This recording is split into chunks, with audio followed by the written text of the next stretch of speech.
Guys, good morning.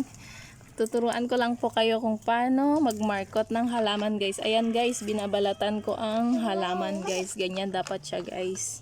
Ang kailangan lang, guys, itong putik lang siya, guys. Di mo kailangan bumili ng kahit ano para i-markot dyan, guys. Putik lang siya na medyo basa, guys, na nakalagay sa supot, guys. Then, itatapal lang po natin dito, guys. Yan, tatapal lang natin dito. Tapos itatali natin tong supot, guys. Yan lang ang technique ng pagmamarkot ko, guys. Ang bilis. O, diba, guys? After 1 month yan, guys.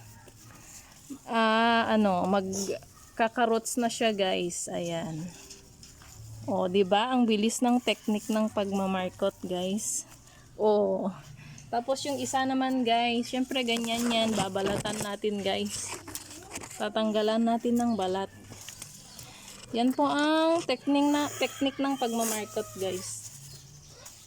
Tapos ayan yung putik ulit, guys. Itatapal natin ulit dito, guys. Para siyang clay, guys. Ayan. O, diba? Ang bilis lang siya, guys. Yan, babawasan lang natin ng dahon. O, yan, guys, na-markot na siya. Ganito lang kabilis mag-markot, guys. Sa hindi pa marunong mag-markot ng crotons dyan, guys. Sobrang napakabilis. O, diba, guys?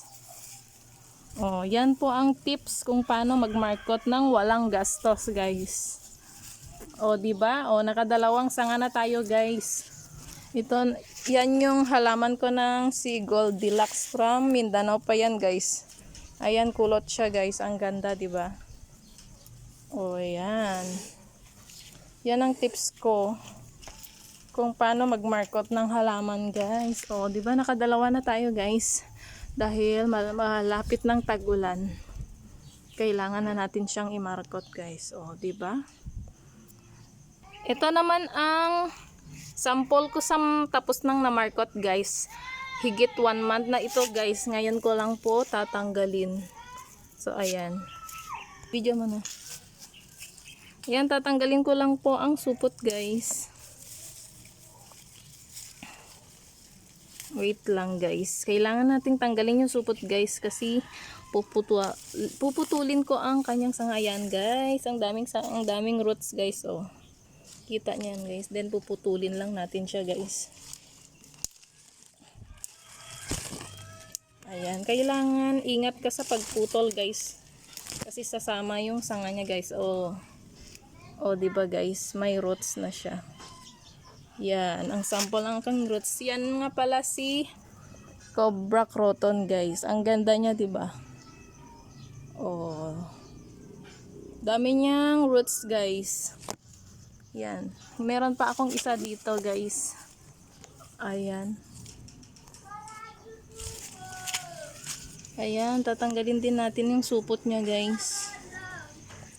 Ito na ang sample ng aking na markot.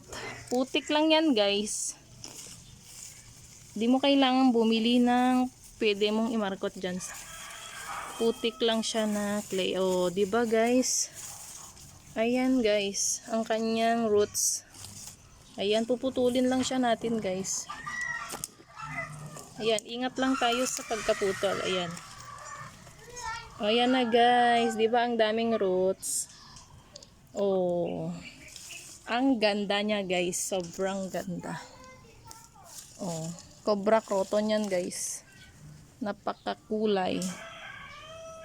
Oh, diba, guys? Ayan, guys. Ang dami niyang sanga. Pwede na siyang itanim, guys. Thanks for watching, guys. Follow me for more.